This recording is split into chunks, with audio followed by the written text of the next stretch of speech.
Many people are using the FaithFi app to help provide the wisdom, community, and money management to stay on track, financially speaking.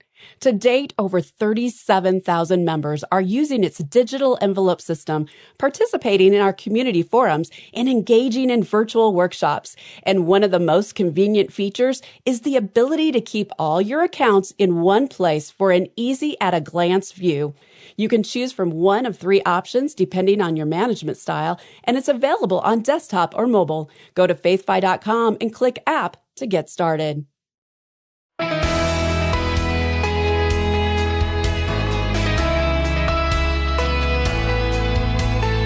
Larry Burkett once said, "The one principle that surrounds everything else is that of stewardship, that we are the managers of everything that God has given us." Hi, I'm Rob West. We're stewards because God created everything and therefore owns everything. As stewards, we're to manage wisely the resources God entrusts to us. But how do we know we're doing that? Well, today I'll give you the 7 marks of a good steward, and then it's on to your calls at 800-525-7000. That's 800-525-7000. This is Faith and Finance, biblical wisdom for your financial journey. Now, when Christians hear the word stewardship, we tend to think of money or even tithing, and obviously those are important, but stewardship involves much more than that. Jesus entrusted us with the gospel and gave us his immeasurable love by dying on the cross. As stewards of those priceless gifts, we're to share them with the world. So keep in mind that stewardship isn't just about money. So, what are the marks or characteristics of good stewards? Well, I've already mentioned the first. They acknowledge that everything belongs to God. They possess resources only temporarily to serve his purposes. They don't hoard or covet more. They understand that even the skills they possess to earn a living are a gift. Deuteronomy 8:18 reads, "You shall remember the Lord your God, for it is he who gives you the power to get wealth." In 1 Peter 4:10, "As each has received a gift, use it to serve one another as good stewards of God's varied grace." Next, good stewards fully understand the mission they've been given and how important it is. God has graciously given them a role to play in his plan, and they take it seriously, but with humility. They take comfort in Proverbs 16:3, "Commit your work to the Lord, and your plans will be established." A third trait of good stewards is that they are faithful. Now, of course, this means they are faithful in following God's financial principles, earning, saving, investing, and most importantly, giving. They are persistent and persevering. Jesus gives us some powerful words to consider in Luke 16:10 and 11 when he says, "Whoever can be trusted with very little can also be trusted with much, and whoever is dishonest with very little will also be dishonest with much. So if you have not been trustworthy in handling worldly wealth, who will trust you with true riches?" This leads to our next characteristic of good stewards, which is that they are trustworthy. They're truthful and honest in all they say and do. Proverbs 12:22 warns, "Lying lips are an abomination to the Lord, but those who act faithfully are his delight." 1 Corinthians 4:2 also reminds us, "Moreover, it is required of stewards that they be found faithful." Next, good stewards are diligent. Jesus' parable of the talents in Matthew 25:14 through 30 illustrates that diligent stewardship involves actively using what God entrusts to us for his purposes, rather than neglecting or mismanaging it. This diligence reflects a heart committed to honoring God and fulfilling his call in every area of life. As Colossians 3:23 and 24 reminds us, "Whatever you do, work heartily, as for the Lord and not for men, knowing that from the Lord you will receive the inheritance as your reward. You are serving the Lord Christ." The sixth trait of good stewards is that they spend time in prayer, seeking God's will and his wisdom. James 1:5 reads, "If any of you lacks wisdom, let him ask God, who gives generously to all without reproach, and it will be given him." Good stewards rest in the peace of knowing that God will provide, freeing them from the burden of constant worry. Philippians 4:6 teaches, "Do not be anxious about anything, but in everything by prayer and supplication with thanksgiving, let your requests be made known to God." And the final characteristic of good stewards is that they act when they feel the Spirit leading them. 1 Peter 1:13 says, "Therefore, preparing your minds for action and being sober-minded, set your hope fully on the grace that will be brought to you at the revelation of Jesus Christ." So those are the 7 characteristics of a good steward. They set a high bar, and it's clear that we can't meet them perfectly in our own strength. But the goal isn't striving. It's faithfulness through dependence on God. As we surrender to the Holy Spirit and allow Him to work in and through us, He empowers us to walk in obedience. God's Word reminds us that those who have been given a trust must prove faithful. And it's His grace that enables us to do so. Remember, as a steward, you have responsibilities, not ownership rights. And so enter that responsibility with joy, knowing that you've been given a high calling to be a money manager for the King of Kings. All right, we're going to take your calls next. That number, 800-525-7000. That's 800-525-7000. We'll be right back after this. Don't go anywhere.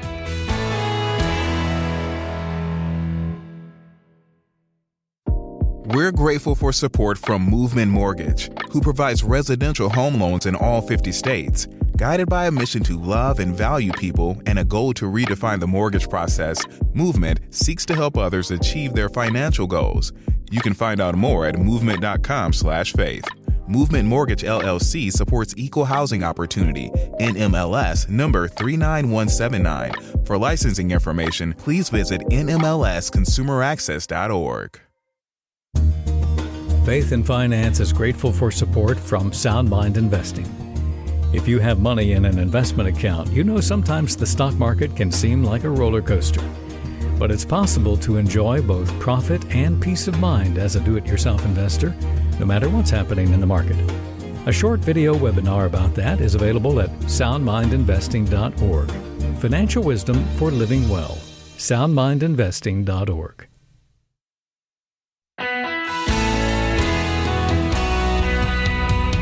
Great to have you with us today on Faith and Finance. Well, we've got room for you today. We're taking your calls and questions. We'll get to the phones in just a minute. So if you have a financial question today, you'd like to be a part of the broadcast, I'd invite you to do just that. Would you call right now, 800-525-7000. That's 800-525-7000. We can tackle your spending plan questions. How do you get on a budget and stick with it? How do you find something that actually works for you? I can share some ideas on that. What about paying down debt or giving generously? Whatever's on your mind today, we'd love to tackle those questions. Again, lines are open. You can call right now, 800-525-7000. Let's go to Texas. Eileen, thanks for calling. How can I help? Thank you. I have a question. I'm getting ready to start taking payments from my annuity. Yes. And I wanted to do the giving from the annuity. If I do not reach the maximum standard deduction for a single person, do I get the tax benefits from taking that out of my annuity and paying it directly to a charity?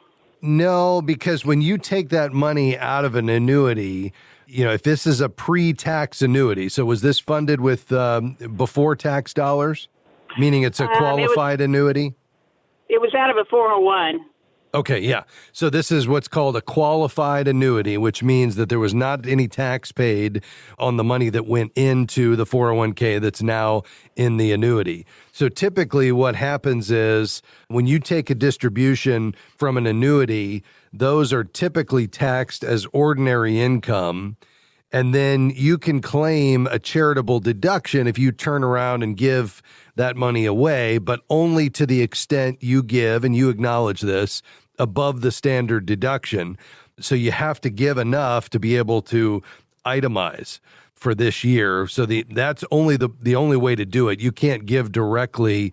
Now, you could transfer the ownership of the annuity to a charitable organization, and then the charity could receive the future payments, and then you'd get a tax deduction for the fair market value of the annuity. But apart from that, you know, you would have to take the money out. It would be taxable, and then it would only be a deduction if you can itemize and get above that standard deduction. Does that make sense? Yes, it does. And that is a perfect answer to my question. Excellent. Lord bless you, Eileen. Thanks for your generous heart. We appreciate it, and call anytime. To Chicago, Michelle, go ahead. Hi, Rob. Thanks for taking my call. Sure. I have a question. I am charged a rider charge on withdrawals from a indexed annuity. So every month I'm charged. Is there any way to avoid that? I have 7 more years because it's a 10-year annuity. I have 7 more years. Okay. Do you have any suggestions? Yeah, I'd ask for a little more clarity on that. Typically, an annuity rider, Michelle, is a benefit that's added to an annuity contract. So there's a variety of annuity riders. It could be a long-term care rider where it helps to pay for long-term care services on top of the ability to annuitize. Could be a return of premium rider. So this is a particular rider that's kind of like the death benefit rider that says that the remaining value of the premium will be given to a beneficiary, or, you know, an accidental death or disability income rider. So you may, what it sounds like to me is there was a rider added to the policy as a policy enhancement, and then there's just a charge that's being applied monthly for that rider. These riders typically, you know, are anywhere between 0.5% and 1% of the annual premium, but it really just varies widely depending on what that rider is. Does that sound like what's going on here, or are you thinking there's something else? No, it sounds like that, but I have the statement in front of me, and I have the amount. It's called the liquidity rider charge. That's what it is. Okay. Yeah, so that could be what they call a surrender charge. I mean, I've not heard it referred to as a rider, but essentially a surrender charge is a percentage that you pay that declines each year for taking your money out, and generally it only applies to the first 7 years or so. You know, that would typically be what it is, but, you know, it always comes back to the fine print. So I would call the company and just ask for clarification on what that rider charge is that's somehow connected to, it seems like, your withdrawals, and ask them to explain that further, because, you know, there would be no way to tell without getting into the fine print and exactly understand exactly what they're charging you. Okay. All right, Rob. Thank you very much. I've learned a lot from your program, and I've also told a lot of people that they really need to tune in, to Faith and Finance. Thank you again. God bless. You're welcome, and thank you for being one of our big fans out there and telling others about the program. We appreciate it. God bless you. Let's go to Illinois. Hi, Ellen. Go ahead. Hello, Rob. Thank you so much for taking my call, and I appreciate your show so much. Thank you. My daughter and son-in-law have approximately $35,000 in debt right now, which is mostly for home repairs and a vehicle payment. They have a 3.5% mortgage on their home right now, and they are being advised to bundle all of that debt, the mortgage and the other debt, into a cash-out refinance, which would then take them to about a 6.5% or 7% mortgage rate. And when I heard that, I just got kind of sick, because that 3.5% mortgage sounds so valuable. Yeah. Is there anything else that they could do besides bundling all of that, or is this the way to go? Yeah, I don't think so, but let me just make sure I understand the situation. So the current mortgage, what's the balance on it? I think about $120,000. Okay. And you believe that's at about 3.5% interest? It is. Yes, it is. Okay. Mm-hmm. All right. And what is the other debt? Break that down for me. They had to have repairs done on their air conditioning system. They have put in new windows, and they have a vehicle payment. Okay, so you've got lenders that are the contractors that extended them loans to do the work, or how did they get the money for the AC? Talk about having it be a financing company. Okay, finance company. And then they've got a car loan, correct? Correct, yes. Okay, yes. Do you know the rates on the finance company and the car loan? The only rate I do know is that for the windows, currently they're paying 12.99%. The windows they've had in for a couple of years, and I'm sure this was all done back when they finished that project. I don't know that amount, and I don't know the vehicle amount, I'm sorry to say. No, that's fine. But the total between the finance company and the car loan is $35,000? Yes. Okay, and are they having trouble making those payments right now? No, but my son-in-law is having a really difficult time, I would say stress-wise, just having to pay all of those different bills every single month. And he sees it as, wow, one payment in a month, yeah. I can do that. Yeah, no, that's not the solution because it does two things. Number one is the vast majority of that debt, when you roll it all together, $155,000 plus all the expenses, keep in mind it's going to probably cost 4% just for the new loan. That's $6,000 that's probably going to be rolled in. So now all of a sudden you got $156,000, 3 points higher. You definitely don't want to do that. The answer to this is not a new loan. The answer to this is dialing back lifestyle, freeing up margin, and focusing on the highest debt first, which is probably the finance company, throwing every available dollar at that to get it paid down. I realize that can bring some stress, and yet this is not the easy fix because it's going to extend the debt, raise the interest rate, and that's going to result in a lot more interest over time. Stay on the line. We'll talk a bit off the air. We'll be right back.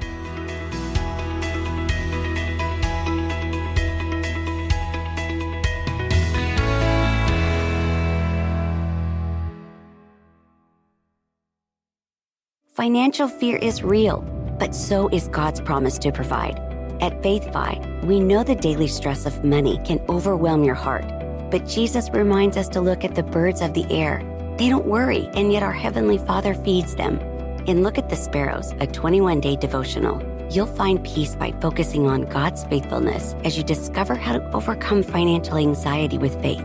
Visit faithfi.com/sparrows and begin your journey with Look at the Sparrows today. We are grateful for support from Praxis Mutual Funds. Praxis Mutual Funds has 7 impact strategies that are designed to create positive, real-world change. More information is available at praxismutualfunds.com. The fund's investment objectives, risks, charges, and expenses are contained in the prospectus and summary prospectus. This and other information is available at praxismutualfunds.com. Investments involve risk. Principal loss is possible. Foreside Fund Services, LLC.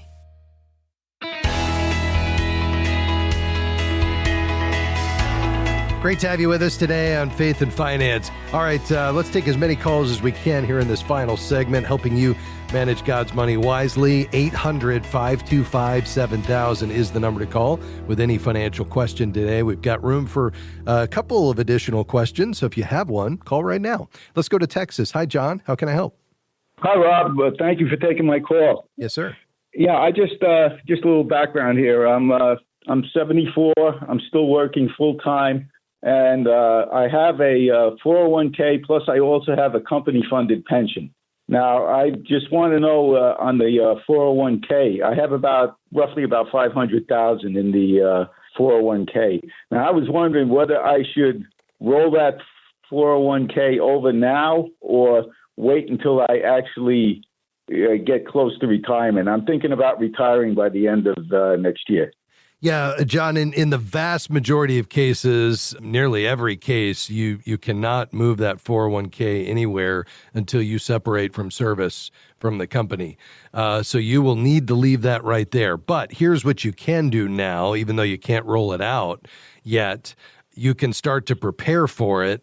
And, you've accumulated a significant sum of money there, more than $500,000.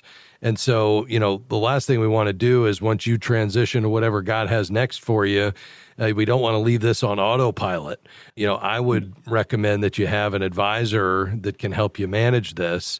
And now is the time, unless you already have somebody, for you to start looking at who that's going to be. And so we would recommend that there in Texas, you go to our website, faithfi.com, click Find a Professional at the top of the page, and do a zip code search for a certified Kingdom advisor.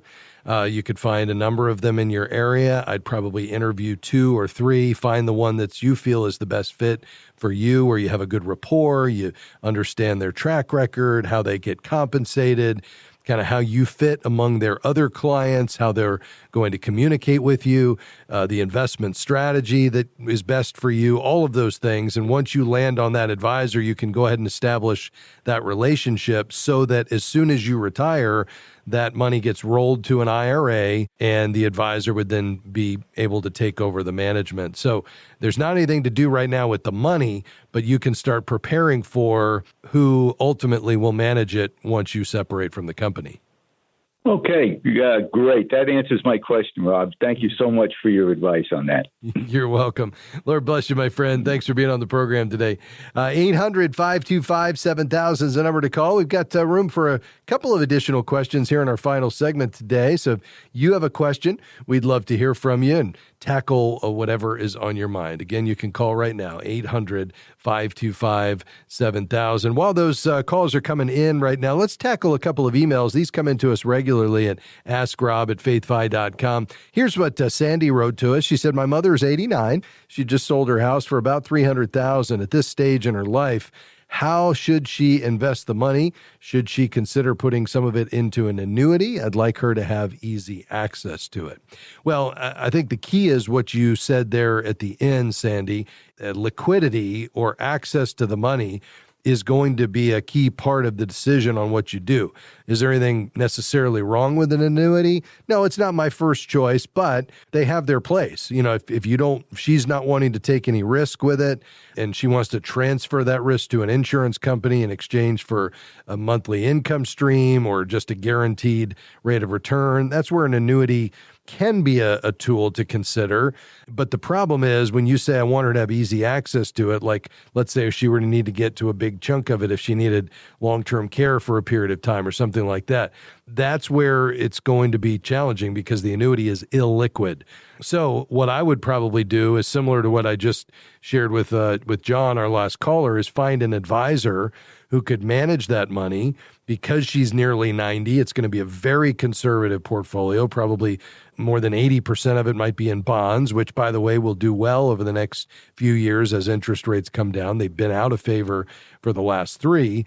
But she would still have complete access to the money, even though there would be a nice rate of return on it. So that would be what I would suggest. And if you want a certified Kingdom advisor for your mom, just go to our website, faithfi.com, click Find a Professional.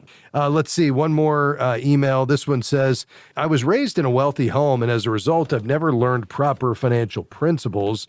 Now I want to learn how to be financially responsible and properly steward God's provision in my family and in my business. Do you have any suggestions on how I can get started with this? Well, Kelly, first thing I would say is listen to this program regularly. Perhaps you already do, and that's great. But, we try to come at every angle of how you can think about money management through the lens of Scripture each day on this program. Second would be pick up a great book that really just unpacks these themes. A light read might be Howard Dayton's Your Money Counts. That would be a good primer to biblical money management. A little bit thicker book would be Ron Blue's Master Your Money. If you want something more in-depth, you could pick up Randy Alcorn's Money, Possessions, and Eternity. I think any of those three would be a home run, depending on kind of whether you're an avid reader and you like something a little deeper or perhaps a lighter read just to kind of get you started. Hopefully that gets you pointed in the right direction. All right, back to the phones we go. By the way, I have room for one more question before we round out the program today. 800-525-7000. Back to Texas. Michael, how can I help? Yes, quick question. I am 52 and retired. My wife is 62 and retired. We're doing pretty well, but more is always better.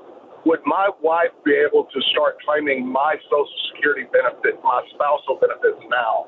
No, she would not. And the reason is that the way that works, Michael, is you have to walk through your door first before she can walk through it after you. So essentially, you have to begin claiming your benefit in order for her to get access to and have the ability to claim the spousal benefit. And because you're 52, if I understood that correct, you're not eligible even to take an early benefit at this point for another decade. Right, exactly. Okay, very good. Well, thank you so much for everything you do. All right, Michael, thanks for your call today. I appreciate that. Lord bless you. 800-525-7000 is the number to call. How about one more email? This one from Carl. I was told that I might be eligible to receive a pension that was my brother's. Do you know of a website where I can search for a lost pension? Yeah, absolutely. First of all, let me just say, though, that siblings are rarely eligible for survivor's benefits from a typical pension. It's possible that you could receive a lump sum payout, but only if your brother named you as a beneficiary. But if you're unable to reach your brother's former employer or the pension plan administrator, you could check with the National Registry of Unclaimed Retirement Benefits. You would find that at unclaimedretirementbenefits.com, unclaimedretirementbenefits.com. Carl, thanks for writing to us. By the way, folks, again, if you have a question for us, don't hesitate to send along those questions. You can, of course, call at 800-525-7000 at any time, but you can also write to us with your questions. Ask Rob at faithfi.com. That's askrob at faithfi.com. Big thanks to Amy, Jim, Dan, and Anthony. Enjoy the rest of your day and come back and join us tomorrow. We'll see you then. Bye-bye. Faith and Finance is provided by FaithFi and listeners like you.